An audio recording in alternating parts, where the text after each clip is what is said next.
نحمده ونستعينه ونستغفره ونعوذ بالله من شرور أنفسنا ومن سيئات أعمالنا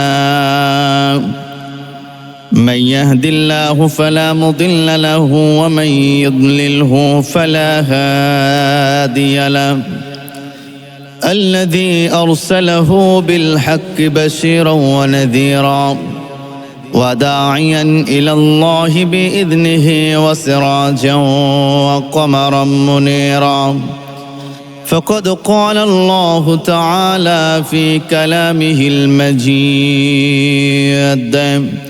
وفرقانه العظيم أعوذ بالله من الشيطان الرجيم بسم الله الرحمن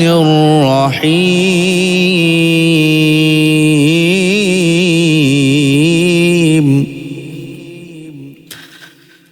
ألم نشرح لك صدرك ووضعنا عنك وزرك الذي أنقض ظهرك ورفعنا لك ذكرك صدق الله العظيم إن الله وملائكته يصلون على النبي يا أيها الذين آمنوا صلوا عليه وسلموا تسليما اللهم صل على سيدنا وسندنا وحبيبنا وطبيبنا وطبيب قلوبنا ومولانا محمد صلى الله عليه وعلى آله وأصحابه وبارك وسلم الحمد لله معزز محترم واجب الاحترام ذو المجد والاحتشام আলোচনা শুরুতেই শুকরগুজার হচ্ছে আল্লাহ সুবহানাহু ওয়া তাআলার দরবারে যে আল্লাহ সুবহানাহু ওয়া তাআলা শবে মেরাজের প্রোগ্রামে আসার বসার সুবর্ণ সুযোগ করে দিয়েছেন আলহামদুলিল্লাহ লক্ষ কোটি দরুদ এবং সালাম পেশ করছি নবী আকরাম সাল্লাল্লাহু আলাইহি ওয়াসাল্লামের উপর দিল খুলে বলছি সাল্লাল্লাহু আলাইহি ওয়াসাল্লাম প্রিয় হাজিরিন আল্লাহ সুবহানাহু ওয়া তাআলা পৃথিবীর সূচনা লগ্ন থেকে শুরু করে হযরত মুহাম্মদ সাল্লাল্লাহু আলাইহি ওয়াসাল্লাম পর্যন্ত ১০০ লক্ষেরও বেশি নবী রাসূলগণদেরকে পৃথিবীর জমিনে পদার্পণ করেছিলেন শুধুমাত্র আমাদের নবী মুহাম্মদ সাল্লাল্লাহু আলাইহি ওয়াসাল্লাম বাদে প্রায় সব নবী সব রাসূলগণই আল্লাহ রাব্বুল আলামিনকে বলেছিলেন ইয়া রব্বে কারীম আমি আপনাকে দেখতে চাই আমরা নবীগণ আপনাকে দেখতে চাই হযরত মুসা কালিমুল্লাহ আলাইহিস সালাতু ওয়াস সালাম তিনিও আল্লাহ রাব্বুল আলামিনকে বলেছিলেন ইয়া রব্বে কারীম আমি তো আপনার সঙ্গে সকাল সন্ধ্যা যখন ইচ্ছা তখনই আমি আপনার সঙ্গে কথা বলি তো ইয়া রব্বে কারীম আমি আপনাকে একবার দেখতে চাই আল্লাহ রাব্বুল আলামিন বলেছিলেন লাং তারানি হে মুসা তুমি আমাকে দেখতে পারবা না আমার প্রিয় ভাইরা আল্লাহ রাব্বুল আলামিন যুগে যুগে নবীগণ রাসূলগণদেরকে পৃথিবীর জমিনে পদার্পণ করেছেন হযরত আদম সফিউল্লাহ থেকে মুহাম্মদ সাল্লাল্লাহু আলাইহি ওয়াসাল্লাম পর্যন্ত পৃথিবীর জমিনে প্রায় সমস্ত আম্বিয়া আলাইহিমুস সালাতু ওয়াস সালাম আল্লাহ রাব্বুল আলামিনকে বলেছিলেন ইয়া রব্বে কারীম আমরা আপনাকে দেখতে চাই, আমি আপনাকে দেখতে চাই। হযরত মুসা আলাইহিস সালাতু ওয়াস সালাম তিনিও আল্লাহ রব্বুল আলামিনকে বলেছিলেন, ইয়া রব্বে কারীম, আমি আপনার সঙ্গে কথা বলি। ইয়া রব্বে কারীম, আমার মনের বড় আশা, বড্ড আশা, আমি আপনাকে একটি বার দেখতে চাই। মুসা আলাইহিস সালাতু ওয়াস সালাম আল্লাহ রব্বুল আলামিনকে বলেছিলেন, ইয়া রব্বে কারীম, আমি আপনাকে একটি বার দেখতে চাই। আল্লাহ রব্বুল আলামিন বলেছেন, ইয়া মুসা লান তারানি, আমি আল্লাহকে, মুসা তুমি দেখতে পারবা না। আমার প্রিয় ভাইয়েরা, পৃথিবীতে যত নবীগণ, রাসূলগণ, সাহাবায়ে রাসূলগণ পৃথিবীর জমিনে পদার্পণ করেছেন, সমস্ত রাসূল গণ নবীগণরা আল্লাহ পাককে বলেছে, ইয়া রব্বে কারীম, আপনাকে দেখতে চাই। কিন্তু আল্লাহ রব্বুল আলামিন কোন নবী, কোন রাসূলদেরকে দেখা দেন নাই। শুধুমাত্র আল্লাহ রব্বুল আলামিন আখিরি জামানার পয়গম্বর জনাবে মুহাম্মদুর রাসূলুল্লাহ সাল্লাল্লাহু আলাইহি ওয়াসাল্লামকে তিনি দেখা দিয়েছেন। আর এই দেখাটা হয়েছে আল্লাহ রব্বুল আলামিনের ইচ্ছাই। সুবহানাল্লাহ, আল্লাহ রব্বুল আলামিনের ইচ্ছাই এই সাক্ষাৎ হয়েছে। আল্লাহ পাক তার নূর নবীকে মুহাম্মদ সাল্লাল্লাহু আলাইহি ওয়াসাল্লামকে তার আরশ কুরসিতে ইনভাইট করেছিলেন নবীকে দেখা দেওয়ার জন্য। সুবহানাল্লাহ। আল্লাহ রব্বুল আলামিন বলছেন 15 নম্বর পারা 1 নম্বর পৃষ্ঠা সূরা বনী ইসরাঈলের প্রথম আয়াতে প্রথম লাইনে আল্লাহ রব্বুল আলামিন বলছেন, যাদের মুখস্থ আছে সোনালী আয়াতটি একটু ঠোঁট মিলিয়ে আমার সঙ্গে বলুন। আল্লাহ রব্বুল আলামিন বলছেন, সুবহানাল্লাযী আসরা বিআবদিহি লাইলাম মিনাল মাসজিদিল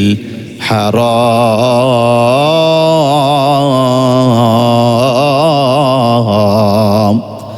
সুবহানাল্লাহ, সুবহানাল্লাযী আসরা বিআবদিহি, সুবহানাল্লাহ, আল্লাহ পাকের যত জিকির আছে এই জিকিরগুলোর মধ্যে অন্যতম একটি জিকির হলো সুবহানাল্লাহ। আর আল্লাহ পাক সুবহানাল্লাহ দিয়ে শুরু করেছেন, সুবহানাল্লাযী আসরা বিআবদিহি লাইলাম মিনাল মাসজিদিল হারাম। আল্লাহর নবী জনাবে মুহাম্মদুর রাসূলুল্লাহ সাল্লাল্লাহু আলাইহি ওয়াসাল্লামের মেরাজ হয়েছে, আল্লাহর নবীর মেরাজ হয়েছে। আমার প্রিয় ভাইয়েরা, আল্লাহ রাব্বুল আলামিন তার নবীকে ইনভাইট করেছেন আল্লাহ পাকের আরশে আজিমে।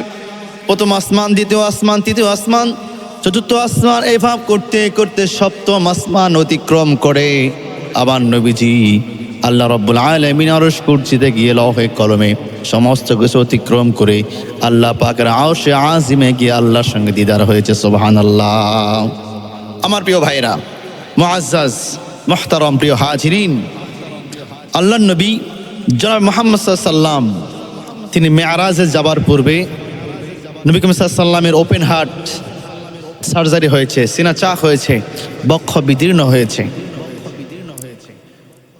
আল্লাহ রাব্বুল আলামিন তার নবীকে মেরাজে যাবার পূর্বে বক্ষ বিদীর্ণ করেছেন, ওপেন হার্ট সার্জারি করেছেন।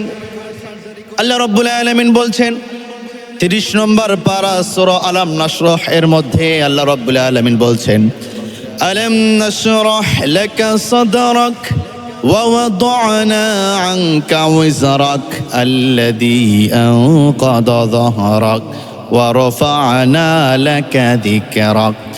আলাম নাশরাহ লাকা সাদরাক, হে নবী আল্লাহ, আমার হাবিব, আমি কি আপনার বক্ষকে প্রশস্ত করে দেই নাই? হে আমার নবী, আমি কি আপনার বক্ষকে বিদীর্ণ করে দেই নাই? আমি কি আপনার বক্ষকে সার্জারি করে দেই নাই? আমার প্রিয় ভাইয়েরা, আল্লাহ রাব্বুল আলামিন তার নবীর বক্ষ বিদীর্ণ করে দিয়েছেন। আল্লাহ রাব্বুল আলামিন তার নবীর সিনা চাক করিয়েছেন। এর কারণ কি? আমার প্রিয় ভাইয়েরা, আমার নবীজি জনাবে মুহাম্মদুর রাসূলুল্লাহ সাল্লাল্লাহু আলাইহি ওয়াসাল্লামের ওপেন হার্ট সার্জারি হয়েছে মোট কয়বার? আমার নবীজির ওপেন হার্ট সার্জারি হয়েছে মোট 4 বার সার্জারি হয়েছে। সুবহানাল্লাহ। আমার নবীজির বক্ষ বিদীর্ণ হয়েছে মোট 4 বার। প্রথমবার আমার নবীজির বয়স যখন 2 বছর বয়স ছিল, 2 বছর বয়সে যখন আমার নবীজি উপনীত হলো, তখন আমার নবীজি জনাবে মুহাম্মদ সাল্লাল্লাহু আলাইহি সাল্লামের প্রথমবার ওপেন হার্ট সার্জারি হয়, বক্ষ বিদীর্ণ হয়, সিনা চাক হয়। দ্বিতীয়বার আমার নবীজির বয়স যখন 6 বছর হয়ে যায়, 6 বছর বয়সে আমার নবীজি জনাবে মুহাম্মদ রাসূলুল্লাহ সাল্লাল্লাহু আলাইহি সাল্লাম যখন উপনীত হয়, তখন দ্বিতীয়বারের মতো আমার নবীজির ওপেন হার্ট সার্জারি হয়। সুবহানাল্লাহ। শুধু তাই না আমার প্রিয় ভাইরা, তৃতীয়বার আমার নবীজির বয়স যখন 10 বছর, 10 বছর বয়সে যখন আমার নবীজি জনাবে মুহাম্মদ রাসূলুল্লাহ সাল্লাল্লাহু আলাইহি সাল্লাম যখন উপনীত হয়, তৃতীয়বারের মতো আমার নবীজির ওপেন হার্ট সার্জারি হয়, বক্ষ বিদীর্ণ হয়। সুবহানাল্লাহ। আমার প্রিয় ভাইরা, চতুর্থবার শেষবার আমার নবীজি যখন বক্ষ বিদীর্ণ হয়, ওপেন হার্ট সার্জারি যখন হয়, আমার নবীজির বয়স ওই সময় ছিল 51 বছর 9 মাস বয়স। যখন আমার নবীজির ছিল, সেই সময় আমার নবীজির শেষবার চতুর্থবার ওপেন হার্ট সার্জারি হয়। সুবহানাল্লাহ। আমার নবীজির যখন চতুর্থবার ওপেন হার্ট সার্জারি হয়, আর এই ওপেন হার্ট সার্জারির পরেই আমার নবীজির মেয়ারাজ ঘটে যায়। সুবহানাল্লাহ। ওপেন হার্ট সার্জারির পরে আমার নবীজির মেয়ারাজ ঘটে যায়। আমার প্রিয় ভাইরা, আমার নবীজির বক্ষ বিদীর্ণ হলো কেন? আমার নবীজির সেনাচাক হলো কেন? আমার নবীজির ওপেন হার্ট সার্জারি কেন হলো?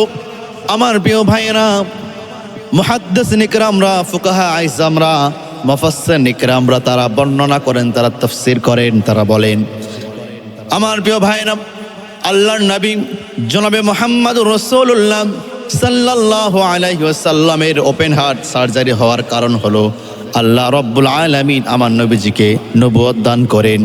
ওপেন হার্ট সার্জারি হওয়ার কারণ হলো আমার নবীজি আল্লাহ রাসূল সাল্লাল্লাহু আলাইহি ওয়াসাল্লামকে রিসালাত দান করেন। সুবহানাল্লাহ। শুধু তাই নয়, আমার নবীজির বক্ষ বিদীর্ণ হওয়ার পেছনে কারণ হলো আমার নবীজিকে আল্লাহ রাব্বুল আলামিন ইলম দান করলেন, আমার নবীজিকে আল্লাহ রাব্বুল আলামিন হিকমত দান করলেন, আমার নবীজিকে আল্লাহ রাব্বুল আলামিন প্রজ্ঞা দান করলেন। আল্লাহ রাব্বুল আলামিনের সঙ্গে যে আল্লাহর নবী দিদার করবেন, সাক্ষাৎ করবেন, এই সাক্ষাৎ করার জন্য পাওয়ারের দরকার আছে না নাই? যেই পাওয়ারের দরকার, সেই পাওয়ার আল্লাহ রাব্বুল আলামিন নবীজির মধ্যে দিয়ে দিলেন। আমার প্রিয় ভাইয়েরা, সুতরাং শুধু তাই নয়, ওপেন হার্ট সার্জারি হওয়ার পিছনে আরেকটি কারণ, আল্লাহ রাসূল সাল্লাল্লাহু আলাইহি ওয়াসাল্লামের সমস্ত দুঃখ কষ্টগুলিকে আল্লাহ পাক ভুলাইয়া দিয়েছেন। আমার নবীজিকে কাফের, কুফফার, মুনাফিক এরা আমার নবীজিকে কষ্ট দিয়েছেন, আমার নবীজিকে পাথর নিক্ষেপ করেছেন, আমার নবীজিকে তার নিজ গ্রাম থেকে, নিজ এলাকা থেকে বের করে দিয়েছেন। আর এগুলো ভুলিয়ে দেবার জন্য আল্লাহ রাব্বুল আলামিন আমার নবীজিকে ওপেন হার্ট সার্জারি করেছেন। সুবহানাল্লাহ। এই দুঃখ কষ্টগুলো আমার নবী যেন ভুলে যায়, এই জন্য আল্লাহ রাব্বুল আলামিন আমার নবীজিকে ওপেন হার্ট সার্জারি করেছেন। সুবহানাল্লাহ বিহামদি। আমার প্রিয় ভাইরা, আল্লাহর নবী জনাবে মুহাম্মদ সাল্লাল্লাহু আলাইহি ওয়াসাল্লামের মেয়ারাজ হয়েছে নবীজির ইচ্ছাই নয়, আল্লাহ পাকের ইচ্ছাই আমার নবীজির মেয়ারাজ হয়েছে। আল্লাহ রাব্বুল আলামিন আমার নবীজিকে তারা আরশে আযমে ইনভাইট করেছেন। আল্লাহু আকবার। প্রিয় হাজিরিন, মুআজ্জাজ মুহতারাম হাজিরিন, আমার নবীজিকে আল্লাহ রাব্বুল আলামিন মেরাজে কেন দাওয়াত দিলেন? আমার নবীজিকে আল্লাহ রাব্বুল আলামিন কেন তার আরশে আযমে ইনভাইট করলেন? আমার প্রিয় ভাইয়েরা, পৃথিবীর কোন নবী, কোন রাসূলের আল্লাহ রাব্বুল আলামিনকে দেখেন নাই, দিদার হয় নাই, কিন্তু আমার নবীজি আল্লাহ রাব্বুল আলামিনকে সরাসরি দেখেছেন, সশরীরে জাগ্রত অবস্থায়। সুবহানাল্লাহ।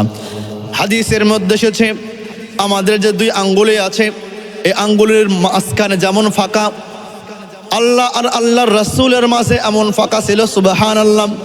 আমার প্রিয় ভাইরা, আমার নবীজি মুহাম্মদ সাল্লাল্লাহু আলাইহি ওয়াসাল্লাম মেরাজ হওয়ার পিছনে বিশেষ একটি কারণ হলো, আমার প্রিয় ভাইরা, ইতিহাসের মধ্যে এসেছে, তাফসীরের কিতাবের মধ্যে এসেছে, হযরতে আম্মা জান হযরতে খাদিজা রাদিয়াল্লাহু তাআলা আনহা, তিনি আল্লাহ রাসূলকে অত্যন্ত বেশি মহব্বত করতেন, তিনি খুব বেশি ভালোবাসতেন আল্লাহ রাসূল মুহাম্মদ সাল্লাল্লাহু আলাইহি ওয়াসাল্লামকে।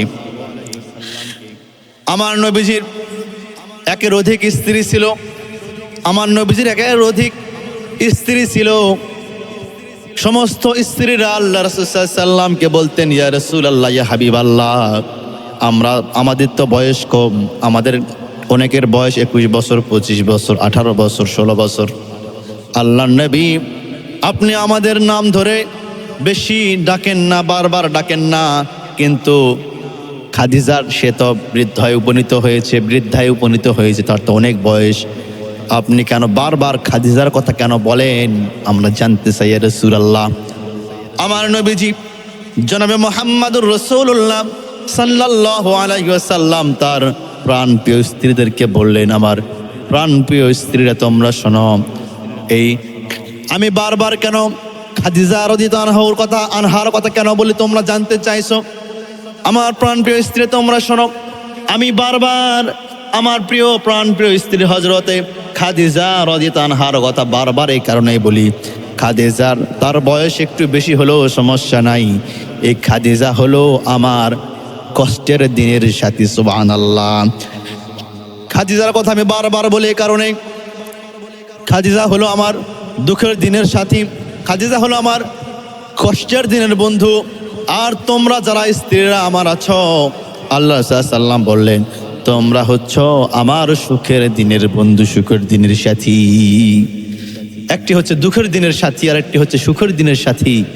একটি হচ্ছে কষ্টের দিনের বন্ধু, আর একটি হচ্ছে সুখের দিনের বন্ধু। দুই বন্ধু কি এক হবে? একটা। আমার নবীজি এই কারণে হযরত খাদিজা রাদিয়াল্লাহু আনহার এর কথা বারবার বলতেন। খাদিজা হচ্ছে দুঃখের দিনের বন্ধু, খাদিজা রাদিয়াল্লাহু আনহা তিনি কষ্টের দিনের বন্ধু। আমার প্রিয় ভাইরা, আর খাদিজা রাদিয়াল্লাহু আনহা তিনি ওই বছর ইন্তেকাল করলেন। আমার প্রিয় ভাইরা, খাদিজা রাদিয়াল্লাহু আনহা তিনি ইন্তেকাল করলেন, সে বছরই বিদায় নিলেন, ইন্তেকাল করলেন আবু তালেব তিনি ঈমান আনেন নাই, কিন্তু আল্লাহ রাসূলকে বড়ই ভালোবাসতেন। আবু তালেব তিনি আল্লাহকে বিশ্বাস করতেন, কিন্তু আল্লাহ রাসূল মুহাম্মদ রাসূলুল্লাহ সাল্লাল্লাহু আলাইহি ওয়াসাল্লাম যে শেষ নবী, আখিরি জামানার পয়গম্বর, আল্লাহ নবী বলেন, আনা খাতামুন নাবিয়্যিন লা নাবিয়্যা বাদি, আমি শেষ নবী, আমার পরে আর কোনো নবী নাই, আমি শেষ নবী, নবুয়তের সিলসিলা, আমি নবী, আমাদের সমাপ্তি হয়েছে, আমাদের সমাপ্তি ঘটেছে, আমার পরে আর কোনো নবী নাই, রাসূল নাই। আল্লাহ রাসূলকে আবু তালেব তিনি আল্লাহ রাসূলকে রাসূল হিসাবে মানেন নাই, আল্লাহ রাসূলের আদর্শ হিসাবে তিনি মানেন নাই, কিন্তু আল্লাহকে তিনি বিশ্বাস করতেন, মানতেন। আমার প্রিয় ভাইরা, আবু তালেব আল্লাহ রাসূলকে তার ভাতিজা হিসেবে ভালোবাসতেন। আল্লাহ রাসূলকে তার ভাতিজা হিসাবে আবু তালেব, তার ভাতিজা হচ্ছে আল্লাহ রাসূল, এই ভাতিজার সম্পর্ক নিয়ে আল্লাহ রাসূলকে শেল্টার দিতেন, ভালোবাসতেন। আল্লাহ রাসূলকে কোনো কষ্ট পেতে দেয় নাই, কোনো ব্যাগ পেতে দেয় নাই, কিন্তু আল্লাহর নবীর আদর্শ, আল্লাহর নবী শেষ নবী হিসেবে আবু তালেব মানতেন না। আমার প্রিয় ভাইরা, একই বছরে আম্মা হযরত খাদিজা রাদিয়াল্লাহু আনহা তিনি ইন্তেকাল করলেন, ওই বছরে আবার আবু তালেব তিনিও ইন্তেকাল করলেন। আমার প্রিয় ভাইরা, এই বছরকে বলা হয় আমাল হাজাম, দুঃখের বছর। আমার নবীজি এত কষ্ট পেয়ে গেলেন, এত কষ্টের মধ্যে পড়ে গেলেন। যে বছর হযরত খাদিজা ইন্তেকাল করলেন, সে বছরে আবু তালেব ইন্তেকাল করলেন। আমার নবীজি ভেঙে পড়লেন, আমার নবীজি কষ্টে জর্জরিত হয়ে গেল। আমার নবীজি কষ্টকে ভুলবার জন্য আমার নবীজি তার মামার বাসায় গেলেন, বেড়াতে গেলেন। কারণ কোনো ভাগিনা যদি কষ্টের মধ্যে থাকে, দুঃখের মধ্যে থাকে, সে ভাগিনা তার মামার বাড়িতে যায়, তার কষ্টের কথাগুলো একটু শেয়ার করা যায় নাকি। এই কারণে আমার নবীজির মামার বাড়ি হলো তায়েফে। আমার নবীজি চলে গেলেন, মামার বাসায় কয়েকদিন থাকলেন, কিন্তু আমার নবীজি তার মামার বাসায় গিয়েও সেখানেও শান্তি পেলেন না, সেখানেও থাকতে পেলেন না। তায়েফবাসীর যুবকেরা, কাফেররা, মুশরিকরা, মুনাফিকের বাচ্চারা আমার নবীজিকে সেখানেও থাকতে দিল না। আমার নবীজিকে পাথর নিক্ষেপ করেছে, আমার নবীজিকে কষ্ট দিয়েছে, আমার নবীজিকে আঘাত দিয়েছে।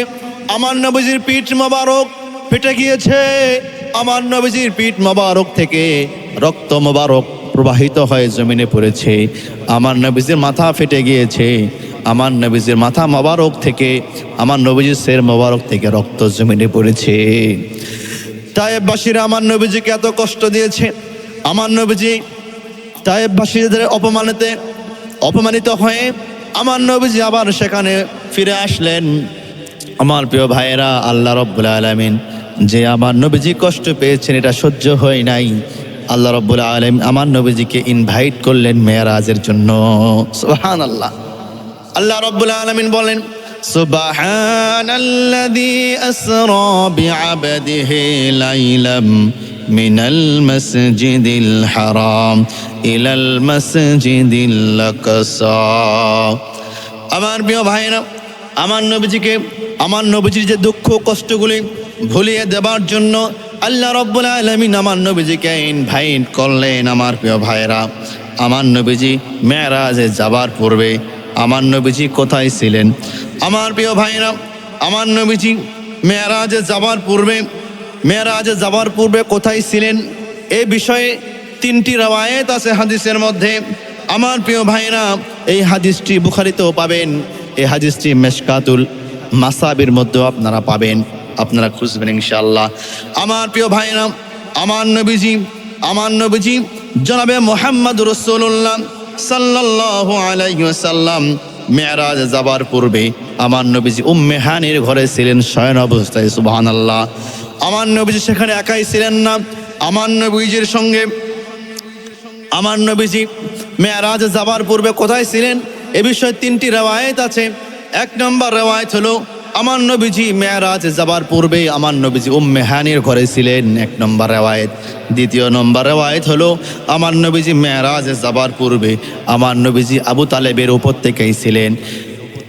আমার প্রিয় ভাইরা, 3 নম্বর রওয়ায়াত হলো আমার নবীজি মেরাজ যাবার পূর্বে হাতিমে কাবায় অবস্থান করেছেন।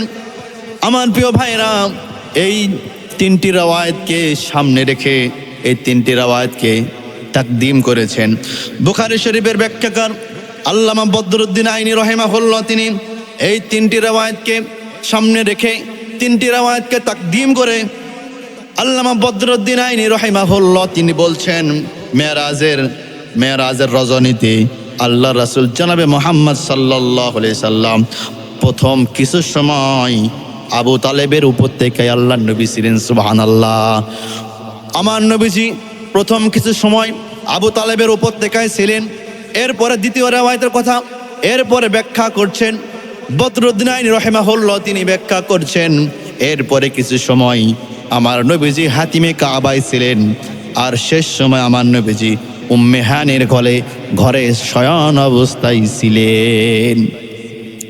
আমার প্রিয় ভাইরা, আমার নবীজি শেষের সময় উম্মে হানির ঘরে শয়ন অবস্থায় ছিলেন। সুবহানাল্লাহ। আমার নবীজি উম্মে হানির ঘরে শয়ন অবস্থায় ছিলেন। আমার নবীজি সেখানে একা ছিলেন না, আমার নবীজির সঙ্গে আরো 3 জন সাহাবী শয়ন অবস্থায় ছিলেন।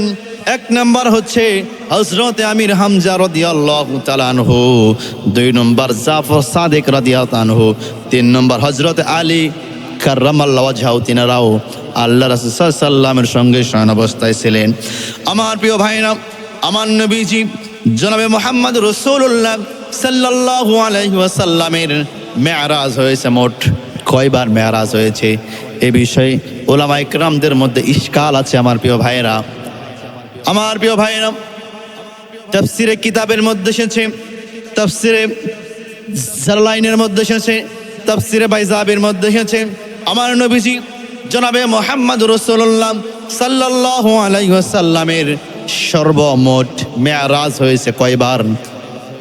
34 বার আমার নবীজির মেরাজ হয়েছে। কয়বার? 34 বার মেরাজ হয়েছে। আমার প্রিয় ভাইরা, মুফাসসিরিন কেরামরা বলেন আল্লাহর নবী ঘুমন্ত অবস্থায় খোয়াবে আমার নবীজি আল্লাহকে 33 বার দেখেছেন। ঘুমন্ত অবস্থায় খোয়াবে আল্লাহ রাব্বুল আলামিনকে আমার নবীজি দেখেছেন 34 বার, অর্থাৎ স্বপ্ন যুগে আমার নবীজির মেরাজ হয়েছে 33 বার, আর 1 বার মেরাজ হয়েছে সশরীরে জাগ্রত অবস্থায়। আমার প্রিয় ভাইয়েরা, প্রথম আসমান, দ্বিতীয় আসমান, তৃতীয় আসমান এভাবে করতে সপ্তম আসমান অতিক্রম করে সিদরাতুল মুনতাহা যা কিছু আছে সব কিছু ভ্রমণ করে আল্লাহ রাব্বুল আলামিনের সঙ্গে সাক্ষাৎ হয়ে গেল সশরীরে জাগ্রত অবস্থায়। আমার নবীজির মেরাজ হয়েছে 1 বার। আর ঘুমন্ত অবস্থায় 33 বার আমার নবীজির মেরাজ হয়েছে। সুবহানাল্লাহ। আমার প্রিয় ভাইরা, মুআজ্জাজ মুহতারাম হাজিরিন, নবী করিম সাল্লাল্লাহু আলাইহি ওয়াসাল্লামের মেরাজ হয়েছে অনেকবার। এই বিষয়ে যে ইশকাল, এটা আমাদের সামনে উপস্থাপন হয়ে গেল আলহামদুলিল্লাহ। প্রিয় হাজিরিন, মুআজ্জাজ মুহতারাম হাজিরিন, নবী করিম সাল্লাল্লাহু আলাইহি সাল্লাম যখন মেরাজে যান, এই মেরাজে যাওয়ার সময়টা কখন ছিল?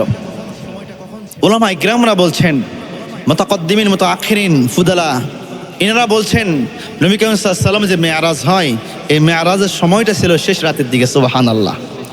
শেষ রাতের দিকে, প্রথম রাত, সন্ধ্যা, প্রথম রাত, রাত 12টার পর অতিক্রম হয়ে গেল।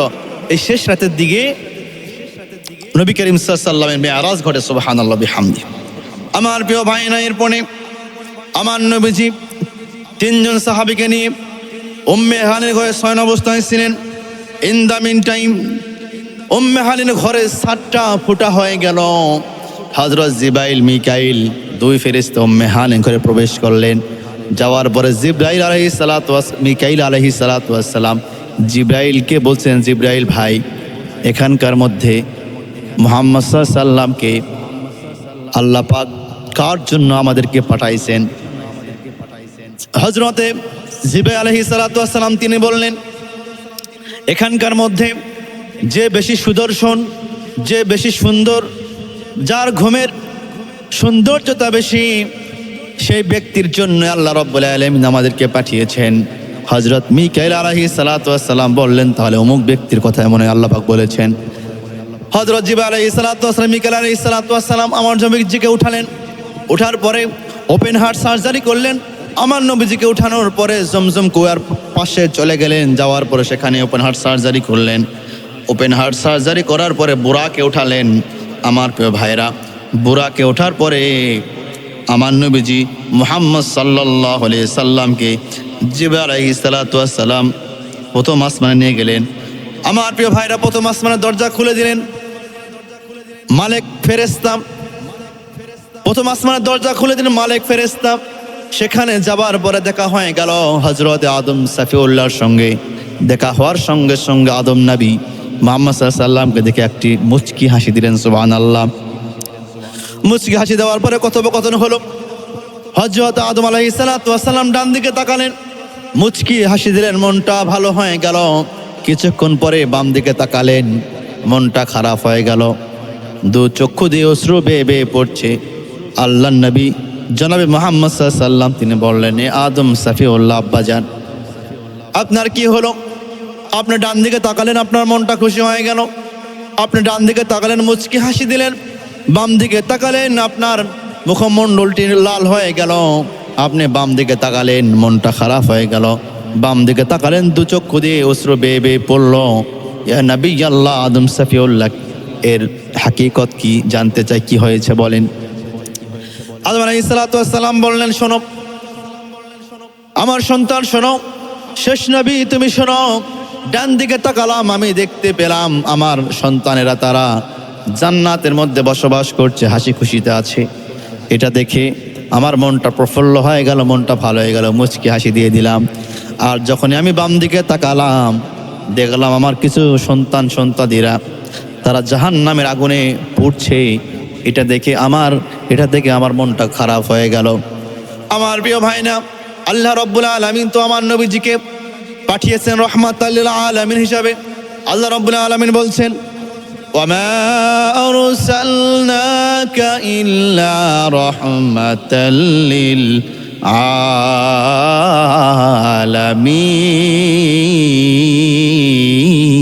আলামিন। আল্লাহ রাব্বুল আলামিন তার নবীকে রাহমাতাল লিল আলামিন হিসেবে পাঠিয়েছেন। আমার প্রিয় ভাইরা, কাল হাসরের ময়দানে, কাল কিয়ামতের মাঠে সমস্ত নবী রাসূলুল্লাহ ইয়া নাফসি করবে। আর আমার নবী মুহাম্মদ সাল্লাল্লাহু আলাইহি সাল্লাম তিনি ইয়া উম্মতি বলবে আর কাঁদতে থাকবে। সুবহানাল্লাহ।